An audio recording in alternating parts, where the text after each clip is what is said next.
And hello, everybody. Tony Baccialupo here. It's 5:01 p.m. You're listening to WFUT Factory Underground Radio, broadcasting from here in Norwalk, Connecticut. And my name's Tony Baccialupo. I'm going to be your host for the next hour. This program is called You Are Invited, and it is called that for a really important reason. It's because I believe so deeply in the power of just inviting people to join you in doing things. I've seen the life-changing power of it. And I believe now, as much as ever, we need to look for more excuses to hang out, spend some time together in the real world, away from the algorithms, and building relationships together. And so this program is a chance for me to share with you some of the things that I'm finding and some of the people I'm finding that are bringing people together in the hopes that it inspires you to bring folks together in your world as well. And today I have a wonderful guest. Her name is Jing, and she and I met just over, a little over a year ago now. And Joy is with me on the program. Joy, I'm gonna bring you on now, and we'll talk a little bit about how we met. But Joy, thanks for taking the time to chat with me. Of course, thank you for the warning. I told Tony to give me a heads up, and he did. He's a man of his word. I try my best. I want everyone to feel good when we're talking. Joy, such a joy to catch up with you. We met back in March of 24 when Yeah, our a year mutual ago. friend David Nabinski held an event called C3. What is C3? Oh my God, I don't know if I can name all three No, C's. I There's can't gotta be either, honestly. communities in it, connectors in it. There's something, other Creator, I C, think. Yeah. creator maybe. It's basically an aggregator event of everybody who's building communities, building friendship, building events, building just honestly great networks of folks in the city. So C maybe send for city. I don't know. That could be it. David, if you're watching, please correct us. Yeah. I'm just pulling up some clips, some photos from that day. Community You named Builders it. and Creators Conference. So there you go. Conference. Okay, cool. Community Creators and Conference. So yeah, so this was David using Partiful, and it was a day-long event, and highly facilitated with Mhm. color-coded groups that we were sorted into and takeaways that we shared with the group. What do you remember from that event that you took away as Oh inspiration? gosh. Well, first off, the lighting was funky. I walked in and there was like this like pink fluorescent light, and I later learned that it was because it was in an office, and then there's like white fluorescent light, and David thought that was not festive enough, so his team of helpers wrapped this reddish pinkish looking thing over it, and I thought that was really funny. So definitely went to great lengths to curate the mood. But I think the biggest thing I took away from that was just how fun it could be when it wasn't a real conference. Mm. I think people can relate to the idea that conferences are not that fun. It can be pretty draining. It can be unproductive. I don't know. I'm not like a huge fan of just going to massive conferences. But this was a kind of an unconference in that it was 6 hours long, and there were very intimate moments where you workshop with a group of folks, and there were talks in which Tony gave one of them, and that's how I met him. And I just thought that was a great scale. I'm an ambivert. I can't deal with 2,000 people at once, and so that was really amazing. What is an ambivert? Because I identify, but most folks have not heard that word before. That's so fair. So I think most folks are actually ambiverts. It's the ambi means like both or middle, or just like this like AMBI prefix. You're in between an introvert and extrovert, and I think most people are not one or the other. They're somewhere in the middle. So for myself, I really love social activities. I love meeting new people. I love getting coffees and catch ups. But a really big event can drain my energy out really quickly. So I'm somewhere in the middle. Yeah. I completely identify. I was trying to understand for a long time why I have.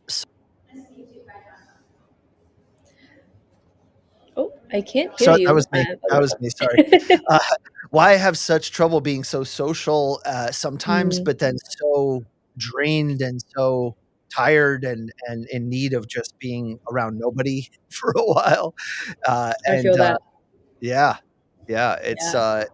once I discovered that word, my world was rocked. I was just like, yes, this is it. This is what I've been looking for. That's great. I mean, I think most people are, not on the extremes. So hopefully more people in like embrace the label, and we'll have a community from there. Yeah. So David's event, we met a lot of other wonderful community builders, and we got in touch, and we started talking a little bit about some of the respective things we've been working on. And I Yeah. guess I'd be curious to know a little bit about what have you been working on? What's exciting for you lately? I think a little bit of everything is how I usually phrase it to people. The challenges of not being tied down to one W-2 job is that Mm. your identity becomes really confusing. And when you're trying to introduce yourself concisely at a party, it becomes very difficult. So I just tell people I do a little bit of everything. Core to my existence is people, and then designer creativity and events. So anything that overlaps any of the three, I thrive at. More recently, I've been working with startups, VCs, nonprofits, putting on a range of events, marketing campaigns, and doing special projects. So just various form of activities, thriving as a fractional talent, and keeping my sanity for the most part. I And love what it. about you, Tony? We haven't caught up, so I'm gonna ask you how you've been. Yeah, well, I appreciate that. I mean, I scored a sweet new radio show at the local station, so that's pretty cool. That's Uh, amazing. yeah, so there's this space called Factory Underground, and this space is home to recording studios as well as to a school where they teach folks music industry, audio Wow. engineering, things like that. And so it's a wonderful group of people, and it's this beautiful community space. We've hosted co-working events here. We hosted silent book club. And so it's just been such an honor to meet these folks. And it's walking distance from the apartment that my wife and I live in. So really very fortunate. Yeah. So my wife and I moved to Norwalk 2 years ago, and I have been kind of working on putting down roots here. And Wow. one of the things that you and we talked about this article from The Atlantic about, people moving around and people not moving around as much. I, reread the article for this conversation and was Mm, just so struck by the importance of having a phase in your life for moving around and yeah. having a phase in your life for focusing on settling down, and really, I think the importance of having the opportunity for both Yeah. in a healthy kind of full life. And so, lately I've been focused on that. I organized an event called the New to Town Meetup Oh, in yes, I Norwalk. saw that in your newsletter. Yeah, yeah, yeah. Yeah, yeah, and so that was really cool. Had a great turnout. We did one last year, we did one this year. We'll probably do another one later this year, and this is, just something that I've found, um, to be, really cool and nourishing for me, Mm, and for the other people, in part because it forced me to put together a guide of everything I found.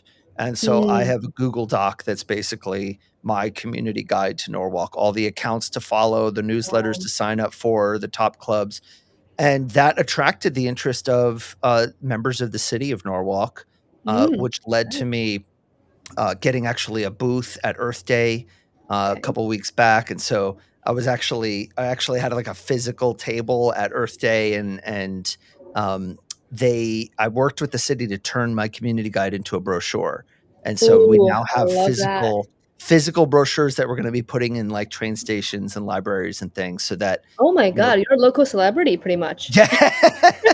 We what's interesting about a smaller city context is that there probably is a lot of opportunity to just take charge and start Yeah. doing something, because there's just Yeah. not as many active people, so, there's a lot you can do.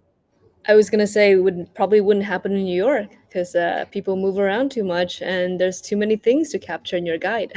Yeah, well, that's the thing, it's an interesting challenge to tackle it, so how New York is probably one of the most powerful places for people who are new to New York to connect, but it's a much bigger place, it's much more diverse, it's much more spread out, so, it's a problem I'd love to tackle at some point. I've been working on potentially expanding that program to New York, Ooh, that's at some exciting. point. We'll That's see. exciting. I've Yeah. been here 2.5 years now, coming up, yeah, exactly 2.5. And it's so interesting because I was in Boston for quite a few years beforehand, and that's where I went to college. So I had all my long-term college friends in town. I never felt the need to make a bunch of new friends because I had my old friends. It's kind of like the hashtag no new friends. I didn't really enforce like that. I actually love meeting people, and I ran communities out of there too. But it's a whole different beast when I showed up in New York, and I literally knew two people, like from my college era. One went to my college, and one didn't. So that was kind of the challenge. It was just like, how do you even approach, this big, wonderful, diverse monster of a city? Like, it's just so easy to get lost and be lonely in this crowded space. So, um, but what I found is that New Yorkers tend to be, this is what I told Lenny, which is another one of our mutual friends, is that New Yorkers have a lower barrier for entry in terms of friendships. Like if I see Tony once, I say hi to him, I text him, and then we'll become acquaintance, and then I talk to him on the phone, or like we have a long text conversation. Suddenly, he's my friend, and so this friendship is actually really easy to build, and as a result, you can actually have events, like see people, have dinner, like just invite people to things really easily, which I really love about that part about New York. Yeah, it's an amazing place, a challenging place, but a powerful and an amazing place if you tap into the flow of energy of all the people moving through it. Yeah, Um, and yeah. I think everyone watching should also read the Atlantic article because it talks about this moving day tradition that I had no idea it existed in America a century ago, where literally like every year a lot of families would just uproot and leave their home and just like move to another place, either another town or apartment. So the article itself covers like the big demographic trend that was happening and talks a lot about zoning and a lot about like actual like policies. But part of the article that shocked me was about how much people intermingled as a result of moving. And because Mm. everybody is constantly uprooting their lives and, shifting to different neighborhoods, or cities, like that introduces so many more variety. And, you have to make friends or make peace with people living next to you. And I think that's a lost art. I think that's a skill that everybody should have, especially when someone is younger and more impressionable. I think that's a great thing to have. Like I moved many, many times in my life as part of being an immigrant, but also, living in different cities. So I think I have a skill of trying to make friends easily, but also that's from necessities of survival. Mhm.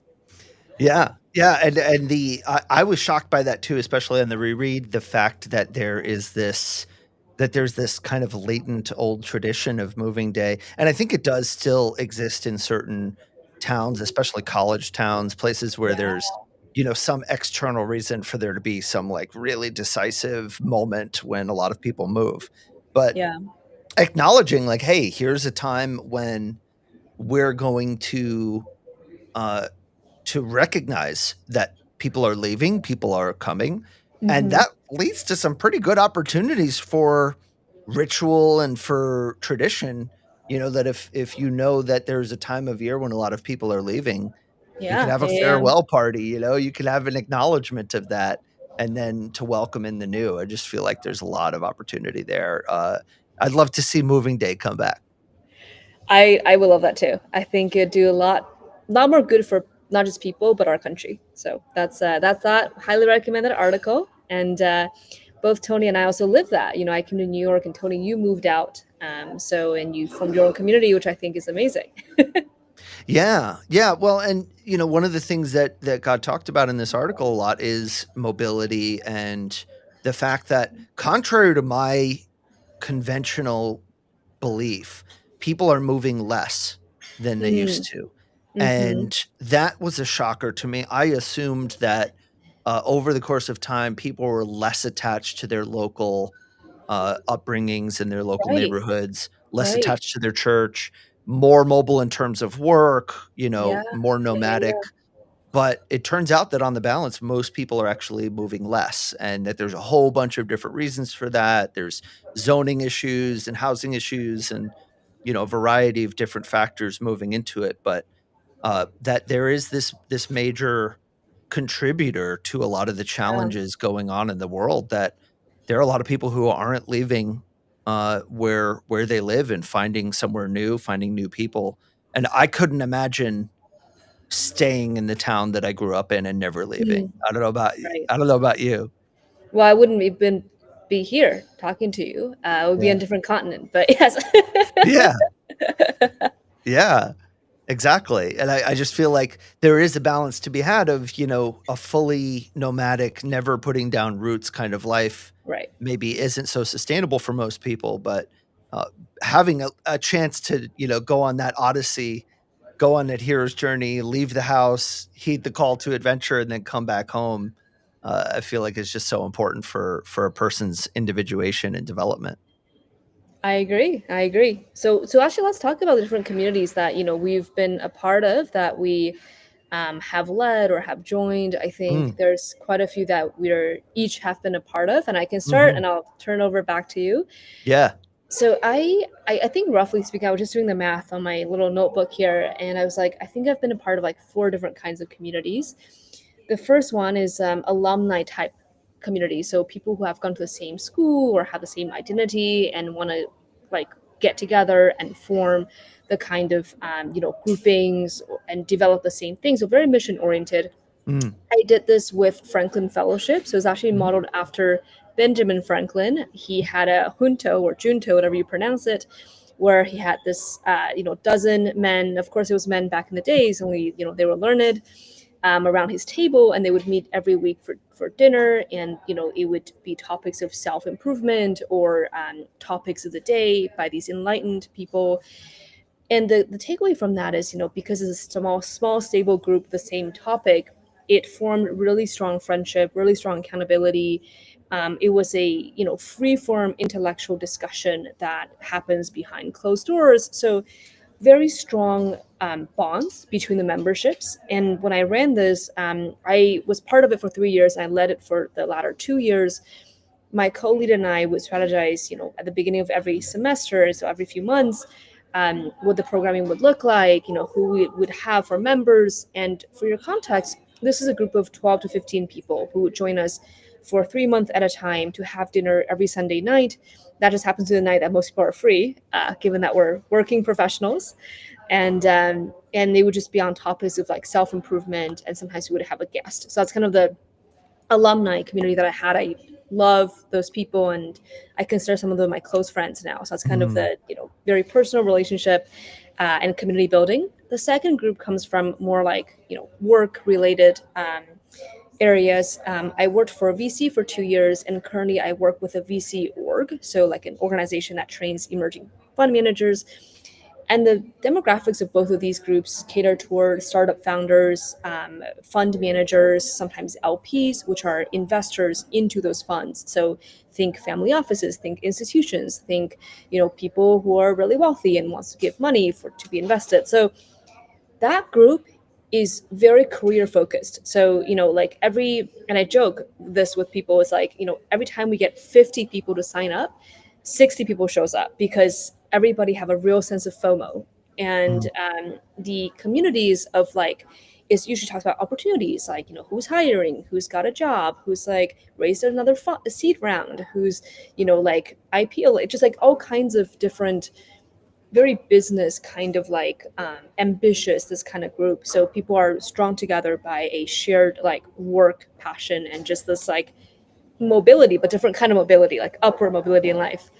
um, and the third kind is very niche, is more specific. So I'm also involved with two different orgs that have very nerdy types of like community members, which I love. Nerds are not a insult, it's a compliment. amen. Yes, exactly. So, one group is a developer meetup that happens every month, and one group deals with web archivists, basically web librarians, who are, archiving and saving data that we have from online. So, very niche, and I'm still honestly trying to figure that out of how to find people and how to make them gather in a way that's productive. So I'm working on that one still. I think very niche communities needs some kind of insider and who has a knowledge of where people are and what people are interested in. So working on number three. The number four is kind of my personal like brain trust, friend group, whatever you call it, inner circle. There's a lot of terms for that these days. But it's basically a friend group that I try really hard to keep and maintain in touch with. I gather them in like brunches or meals in my home or like in other, occasions and venues. And this is a group that I think, I value friendship very strongly, and you know if I'm friends with someone, I hold myself to a standard to like show up for them and check in on them. So this I try to curate. Takes a lot of effort and energy, but I think it's worth it. I think our friend David does it really well. Mm, But that's kind of the four types that I've seen, that I've been a part of and have led. mm. I would be really curious to hear yours. Oh, sure. Yeah, well, I think that, right now I run a community as part of my day job. So, Scale Path is a online community for entrepreneurs, Mm, specifically at a certain degree of scale. And it's amazing because there are so many instances when someone feels like they're all alone or they're the only one, yeah. or maybe that they're not all alone and the only one, but that they're the only one they can find. And so a lot of business owners find themselves in this position where they don't know a lot of other Mhm. business owners. They don't know a lot of other business owners who are kind of at the same level of scale or experience. And so it ends up being lonely. You end up Yeah. having a lot of situations, and this is true beyond entrepreneurship, but I'm seeing it, in this context a lot, that you're dealing with an issue or a question about where you go with your business, and Mm. it's not Yeah. something that anyone else in your life can relate to, no matter how Yes, much they want to. exactly. If you've never been in that position, you just can't really, relate. And so, Scale Path creates the room for those people so that everyone in that room gets it. Everyone in that room is where you've been. And so, it's been really cool to come in, as an employee and help that team, and help that community, nurture its connection. And of course, that's, germane to my background, having run a co-working space. And, I realized that, so much of my career has been specifically bringing together communities of entrepreneurs, whether as a co-working space owner or as a convener of co-working space owners. Mm, And so what I am also, starting to focus on now is my life here in Norwalk and cultivating local community in real life. Um, this is a project that I have been thinking about and talking about for some time, which is the 40-year community project, mm, finding the place that you're gonna put down roots, that you're gonna try to raise a family, where you wanna grow old and have, really yeah. long-term, long-lasting relationships. And that stands in contrast to what I experienced in New York. When Mm, I was building New York City, it was the first time I was really running a serious community as a business, and I see. Yeah. I had my heart broken so many times because every time someone churned out of my community, I took it personally. And Yeah, it's hard not to, right? It's really hard not to. Yeah, but yeah. it's New York, people move on, Yeah. and it's, that's life. But, uh, you know, what does it look like to build a community where people do stick around, where people do commit to sticking around for decades and Oh, raising their kids together and things like that? It's I an don't know if open those question. places exist anymore, Tony. I Ah. don't know. They do, they do, they They they they do? do exist, but if you've lived in cities for long enough, it might not, be It may not something seem within like our radar, but they're out there. Yeah. that's so interesting. I'm just thinking through because your trajectory went from a very IRL like co-working space where people literally showed up and that was their space and their daily life, and then now you're bringing that a little bit to Norwalk, and it's a little bit more distributed, but your employer currently, is that like an online community or is that like in real life Yeah, community? yeah, it's online. We just went through a bit of a transition, so we're gonna be doing some more in-person, events, Mm. but it is an online community first and Okay, foremost. so let's discuss that because Mm, I'm just looking at the four different types of communities I've been a part of, and mm, a big theme among those is that they're all like almost always IRL and not mm, URL. mhm, I would say the VC one where it's like investors, founders, and LPs, that category has much more of a mixed approach to like online stuff, Slack or mm, Circle, or like, just fun stuff and like webinars, versus in-person happy hour mixer panels, kind of a different mix in that group. But overwhelmingly, I feel like the communities I've been a part of focus very, very strongly on in-person. mhm. I'm still working out my thesis here, but I would love to, maybe brainstorm a bit, bounce the ideas off with you. Do you think is it possible to recreate that, in-person cohesion online? Do you think it takes a certain type of group?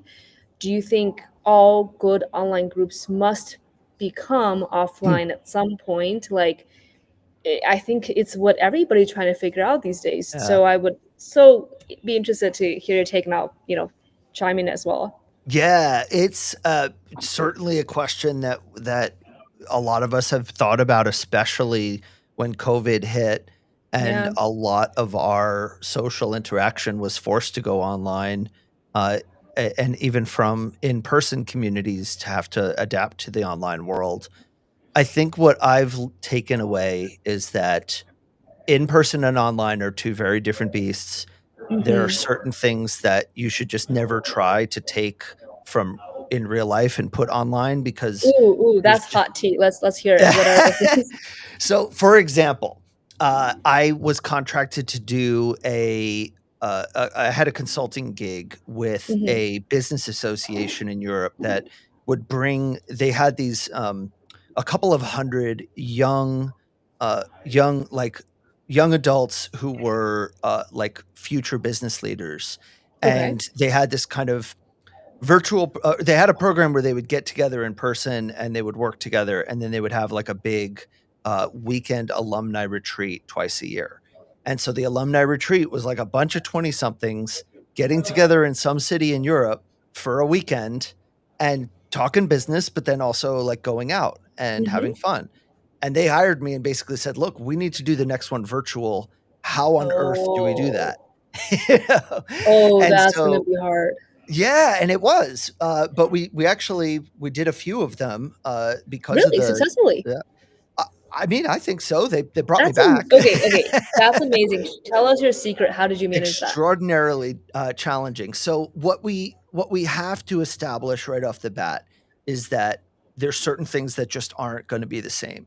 Right. There's nothing we can do through a screen that's gonna be the same equivalent to us walking together, sharing food and drink together, bonding, outside of the digital medium. You're Exactly. not gonna be able to dance together. Could you do Yeah. virtual dance parties? Yes, but it's gonna be different. Right. Uh, but we have new, opportunities that get unlocked as a result of us being on our screens. For one, there's an accessibility component, so people Hmm. who maybe otherwise couldn't afford to go, they had home Mm, commitments, mobility constraints, those people are yeah. all now on the table, they can participate. Um, there's also the fact that there's multiple forms of participation in a Hmm. non-IRL, form. So you could join over video. You could join, just by audio if video doesn't Mm, work for you in your context. You could join and just listen in and maybe chime in the chat, and you could have somebody, reading chat messages from people. So I might be juggling screaming kids and driving around and still have an earbud in my ear and be participating. And so there's some interesting lower barriers to, mm, the online version. And the other thing is that you can foster connection and you can have meaningful relationships cultivated, mm, because ultimately it's about the context. It's about right. what it is it that's bringing you together in that room now, and Mm, how can you facilitate people connecting around that?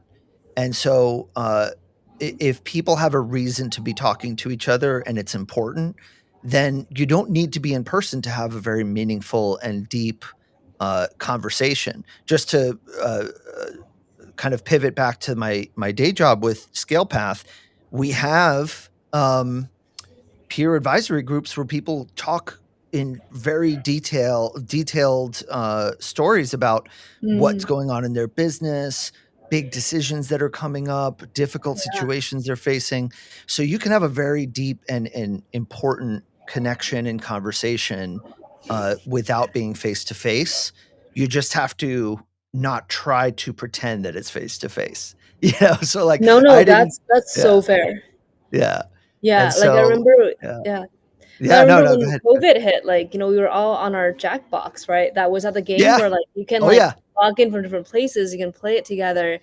And when I think in late 2020, when we're still getting the hang of things, I think in 2021 was when people were like, okay, we figured out how to do this lockdown thing. Not very well apparently, but like for the most part, we had fun coffee break games for the company that I was at the time. There was like trivia, there was like different like opinionated like reality shows that one employee was hosting. It was really fun, like in a way that we didn't think it was possible. But Mhm, also I wonder if the scale changes, because from what you just said, right? And I feel this, where if I'm staring at a screen, which I'm doing that right now, talking to you, I actually get a lot more simulation than if I'm like talking to you across a coffee table at a coffee shop. mm, And um, so then the scale of that becomes smaller. So if I'm actually like in like a online party with like my coworkers or whomever, having 10 people on the same Zoom room is like very like stimulating, versus like if I'm going on like a late night like walk with a group of friends, even if they're 20 or 30 people, right? Like you're kind of anonymous in a way that you can mm. just tag along and like go on these tours or like fun things that your the group was organizing. And these days I feel like I love one-on-ones, if especially if it's like virtual, but I feel like I can't get into that same connection with like 40 people. It would be then just little overwhelming. So I wonder if going online, it's more conducive to facilitate that closer ties as opposed to trying to do it with everybody.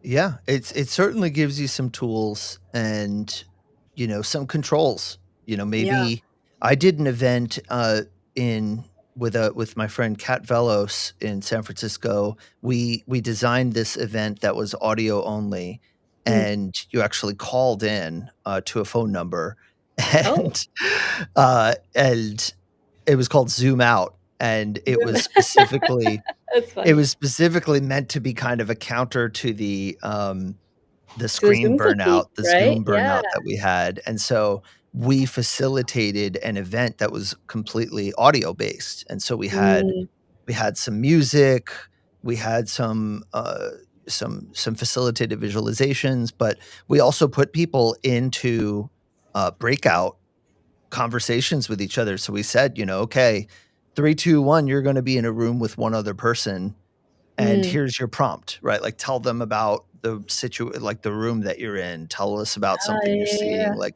and it was very interesting that, um, at the end of the program, we left off with one final breakout and Okay. basically said, "Okay, we've got, 15 minutes to the end of the hour. After that, the program's over, but if you Mm, wanna keep talking, we're gonna leave the meeting open, and you can keep talking as long as you want." And, most people kinda dropped off towards the time that it was supposed to end, but a few people stuck around longer, and I mm. think there were 2 conversations that went, like, an hour or more. Wow, I love And that. I it love was so that. interesting to Yeah, just to see, yeah, like, oh, what's going on in there. So, there's a lot of yeah. ways that you can foster connection, and that you can play with it, and virtual just gives you different tools.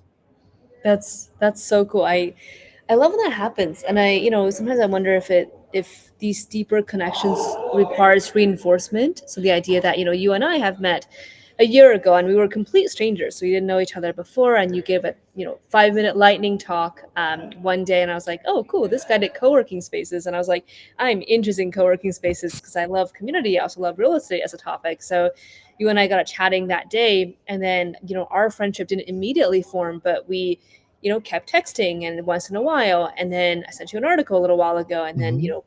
that thread continued. And so I feel like there's an evolution to the layer of connections, but the goal I think for any community builder is to get to that faster. It's like, Mm. how do you just like immediately create trust, create commonalities, create the kind of space for vulnerability, like not forced, but just like this natural space that people can feel like, oh, like I'm sharing something with you that helps you understand me better as a person, and then Yeah. get to know each other in that way. Yeah. Yeah.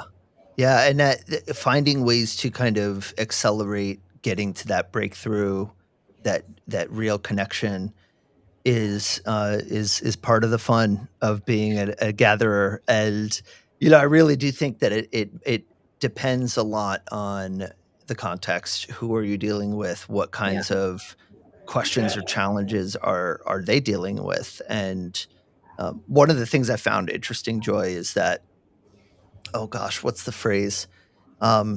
Where there's stigma, there's Hmm. opportunity. And so, I like that phrase. yes, Okay. like, for example, this is something I have been, um, so curious about for so long, Okay. screen addiction. Screen addiction is an enormous problem. Um, Right. Most people would probably say that they're on their screen more than they would like, you know? Myself And included. yeah, and we don't talk about it. We don't confess that. And so I think there's, an opportunity there, for example, for people to, almost, in the vein of like a 12-step program to say like, "Hey, I'm experiencing this thing that I'm addicted to, and it's stronger than me, and it's affecting my health." I And mean, that could definitely be a form of communities to address, like I think modern problems require modern solutions. And it's yeah. like one of the solutions is like that kind of support group. But yeah, I mean, I think, sharing, being open, being transparent is definitely one way of building that kind of trust immediately.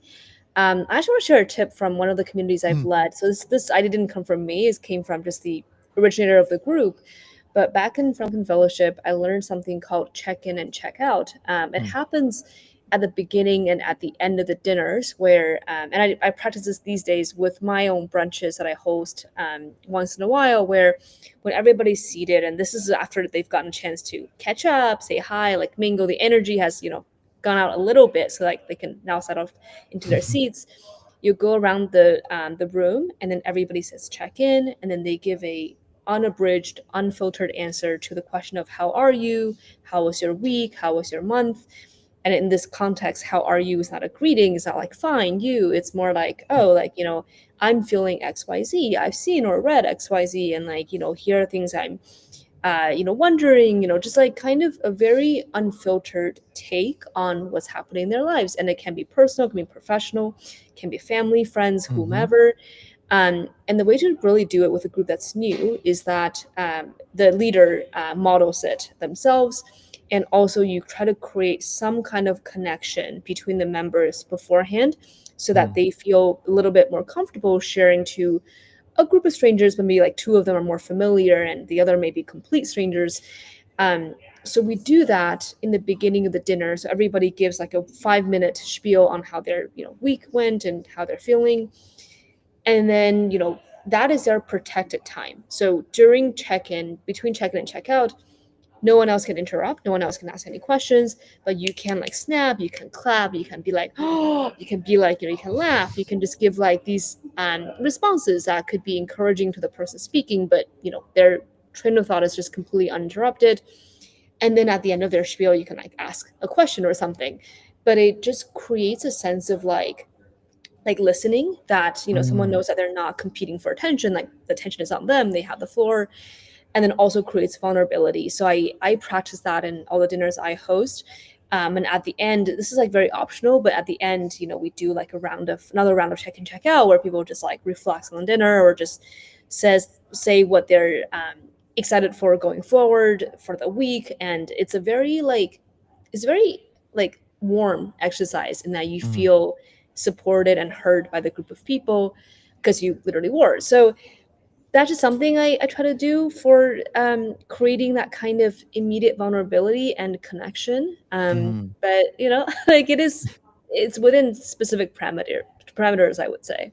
Yeah, yeah, because you don't I've also found, in some cases that I need to be careful because I want to get people connecting, but I Mm, also don't want to assume or, encourage an unearned level of vulnerability, which yes, is to that's say, also I key. I I think we've probably both seen this where, sometimes we've been in a room where, it's like, share with us something vulnerable about your week or share with us something, personal. And somebody's like, well, I had too many emails this week. And another person's like, well, let me tell you. And it's like TMI, TMI, TMI. Like, whoa. Like we need to kind of make sure that we kind of create the right container Yes, for it to absolutely. come out without making people feel uncomfortable. Yes, yes. That's an advanced level of sharing where like it's trauma dumping. Like we don't encourage that. That's none of that. Uh, Yeah, yeah. yeah. Tricky thing to communicate, but you could kind of create the right kind of container for it and do your best to try to, keep people in a certain range. Yes. I no, I hear the word container more and more these days. Not just because I run developers meetup and they talk Mm. about containers as their professional tool, but but like I think this idea of creating a specific format and space for folks so they follow the rules and they know what is expected of them and what others are up to, like that is very powerful. Like that's yeah. Yeah, I think that even the phrase, the word container, it's an important topic and an important thing for people to think about whenever you're gathering people in general is just to understand, what are the constraints? What are you communicating with people about what they should expect? And even in extremely casual settings, if I'm having a dinner party, um, who's providing the food? Am I Right. providing all the food? Are we potlucking? Should I bring a bottle of wine? Like what should I expect? Are we all Yeah. gonna chip in, So we need to be very clear about what the expectations are there, um, dietary needs, things like that. Um, Yeah. Yeah. Yeah. Do you host house parties much these days? I haven't in a long time, but it's been on my to-do list, and it's something that, especially being new to town and having some relationships I wanna cultivate, I think is gonna Mm, be very important is, taking the next step to mm. say, "Hey, like, we met at this event or we've been in touch because of this thing that we both do, but I'd like to, like, proactively hang out with you." Yeah. Like, I That's would yeah, like make for that us to move. be Yeah. Yeah. closer friends, and a Yeah. lot of times the other person's like, "Oh, man, I was feeling the same way, but I didn't wanna It's say like a it. It first felt kinda date. It's awkward." like you're like Yeah, it asking really someone out. does. Yeah. It's like, "Will you be Uh, friends with me?" And I think part of a way to diffuse that a little bit is to do it in a group setting, mm. where you can foster connections between people as well, and It's a that, group date. that yeah, exactly, and, I had, a friend, who is a matchmaker in New York City named Amy Oh, Van wow. Doren, Okay. and she runs a matchmaking, company called the Modern Love Club, and we talked about how, in the world of dating apps, business is better than ever for her because people are Really? looking for that curated connection, and Oh, I see for her. Yeah, yeah. one of the Yeah. things she suggested, in terms of yourself and your friends, uh, in terms of meeting people was this idea of a favorite people party, and What's that? so so the idea is, throw an event where you invite some of your favorite people or some people that you would like to become your favorite people, people Mhm. that maybe you're not close with, but you'd like to get closer with, and Okay. then you have a couple of your friends also do the same thing. And so Mm, you end interesting. up in a room with a few people who know each other and a Right. lot of people who only know one other person in the room, but they're all people that you that somebody in the room thought, I want to get this person in this room. So there's this like curation factor, and that just good things will come from it, and that relationships will come from it as well. I love that, because you're getting a like concentric circle of your friends, favorite friends, and then you just yeah you end up having a really cool network effect there. I mean, I think that's actually how LinkedIn was like. The thesis of LinkedIn is actually like first degree, second degree, third degree, and everybody's apparently six de- degrees of connection away. But if you source your favorite people, then you can actually get to know people really well, really quickly. Yeah. That's amazing. I mean, I'm also going to work. Well, I'm working on hosting more events in the future personally. I just completed a move, still in New York, still in Manhattan, and I as soon as things are fully settled, I'm hoping to have maybe monthly or something like that gatherings, or even quarterly if it's a bigger crowd, and just invite people to my home, which I think in New York the real estate is quite scarce. So the idea is that it's a smaller space, so then gatherings become inherently more intimate when it's at a home because spaces are tight, and then you only can invite like up to 20 people, Yeah. and so then like you're really, I mean, even in David's podcast parties, right, like 20 people is kind of the max capacity of his wonderful living room. So like just having that container, that constraint, Mm. helps to curate the kind of people, the conversation, the topics. I think it's a forcing function, but it works. Yeah. I feel like one of the tried and true happy memories of living in New York City, in the younger years is just that, making a party work in a space that it shouldn't fit into, Yeah, and there's yeah, just yeah, something very endearing about that. So, yeah, yeah, yeah. yeah, I dig And that. I'm sure in your case, you can fit 20 people in your bathroom. So like, I'm in an apartment, but I'm in a big apartment building, so we have, like, a okay, mingle room downstairs and things like that, but I okay, do that's think, nice. like I do think, Joy, that there is um, an important dynamic here around, um, gathering space and Mm, uh, like following through on your intentions. I feel like there are a lot of people like me. I'm a super organizer and I still haven't done my like group to get together. Right. So if I haven't done it, goodness knows there's probably a lot of other people out there who mean to do it but haven't done it. What's stopping me? Well, part of it is I'm busy and I got a busy schedule. So I just need to like sit down and mm, go through my calendar and pick out some nights that work, and yeah. just that step alone can be a barrier. And then Mm, there's the venue, in the sense that is my home clean? Do I feel like I'm putting up some of my own resistance around having people in my house? Do I yeah. have somewhere else that I can go? Is there some Yeah, other yeah, spot that yeah. makes sense to gather people? I just feel like those kinds of things can be barriers, and I would Yeah. like for them not to be, for me and for Yeah. others. No, no, no, totally. I think, yeah, mentally, I think hosts have a lot of, rules and high expectations and everything. And no, that's totally fair. And when it happens, I'll try to make it over. And I'm hoping that whenever the housewarming happens for me, I will invite folks from all around. I love that. I love that.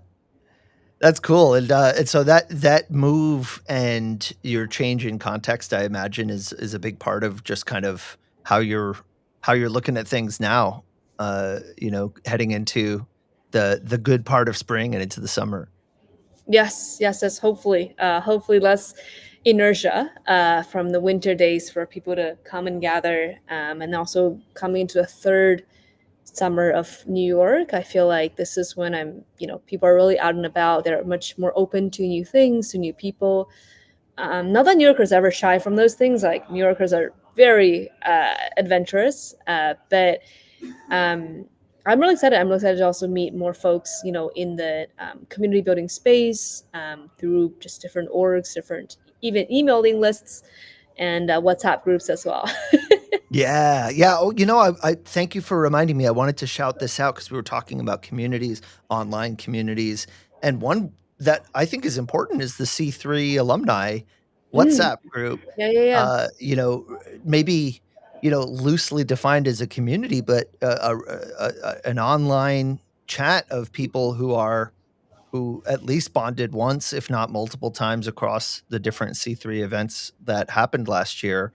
But that group has proven Yeah. to be very valuable to me. I feel like, just every now and then David will poke in and be like, "Hey guys, what's been going on?" And And people would respond. people will respond. I mean, that's part of what kind of rekindled us connecting recently. And it's interesting because it was an in person event, a Event, one yeah. time in person event, Yes. but because of that moment that we shared together, we now have in perpetuity an online Mm, space where we can continue to keep in touch and nurture connections where appropriate, which yeah. shouts to David. And I'm enjoying the WhatsApp format as well. Yeah, I think that's a really good point. I think, especially for in real life event hosts to capture their, community attendees, having that online platform is really like important because you Hmm. capture either it's like leads for your business or it's an actual just friend group who can stay in touch. I have to say, because I'm newer to his bigger network, I started to meet more folks through that WhatsApp group, and I see the same thing because I'm in a few other WhatsApp groups that originated from either a class or a Mm, alumni group or some kind of conference or event. And because folks have met each other, like not everyone has met everyone else, but because there's a crucial, like I think group, like there's a like quorum of folks who have mm, met other people, there's mhm. trust, and then people feel like they're able to speak up and say, hey, like I'm doing X and you want to join me, or like I need ideas for Y, and then three people can jump in with more ideas. So there's that group, almost like like shared like trust and connection, that I think yeah, I thought I encourage people to like have WhatsApp or whatever, text groups, Slack groups, whatever, Yeah. for cultivating and maintaining, like, yeah, like in-person event connections. You know what bugs me, Joy, is I get to overthinking this. So when I in a situation where maybe I have a group, or I have like an event where I want to create a group around it, I Mm. end up moving around in circles around.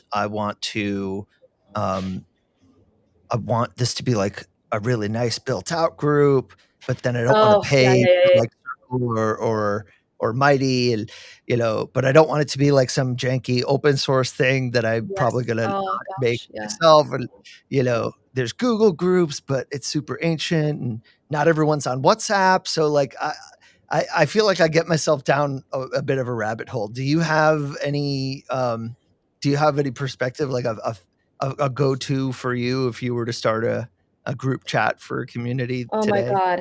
I have so many different versions of this too. I think for personal friends, I've actually first started with Messenger group chats Mm, because I'm from an age. I mean, I don't know how old you are. I feel like we're both millennials who have that first phase of social media on Messenger, on Facebook. So actually, like when I organize group outings and even for like birthday parties, it was on Messenger. yeah. And nowadays, it's either on like group, like literally text group chats, WhatsApp groups, and then just email chains, like big Mhm, big email chains with people. And then in terms of like other communities, I've seen Slack work really well for mostly online distributed communities mm, across borders, time zones, because most people, working professionals, have Slack and know what that is. yeah. Google Groups is used for, I think, much more niche, like industries. Like I have one, Mhm, the web archivist group that actually has a functioning and active Google Groups. yeah, Props to them. I can't figure out how it works, so good for them. And but WhatsApp, I think, works really well just yeah, in general. And I also see GroupMe and other like types of apps that I think it just depends on where your folks are at. yeah. I always say the easier the better, and definitely not Teams. Nobody likes that. I'm sorry, but They just killed Skype. I Such a know, I strange saw thought. that. I actually use Skype. Like, I don't know, people like these days probably don't. I don't know. People, I feel like the Gen Zs and Gen Alphas probably don't even understand that. But I've used Skype calls before, so Mhm. I quite miss the little bubbly icon. I haven't used it for a long time, granted, but I'm the last of the millennials, the first of the Gen Z, so I'm on the lucky cusp that know Skype and actually quite enjoy it. That's so funny because I'm on the other cusp of the elder millennial, and so but we both know Skype. Yes, yes, yes, You yes. probably don't know ICQ or No, it's beyond AOL my Instant time. Messenger, but yeah, we were in the Skype era. Yeah.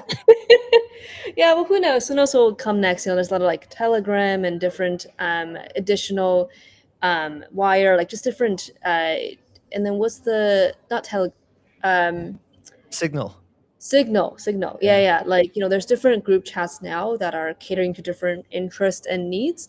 Mhm. But I think as long as, I mean, email remains like still the most stable form of communication. But I just think that, yeah, capturing people's attention and then continues to have that kind of community. I mean, another great New York community builder, Mike McCombie, he has like at least 100 WhatsApp groups catered to various sectors of the VC community. If there is 5 people, that's critical mass, there is a WhatsApp group for it.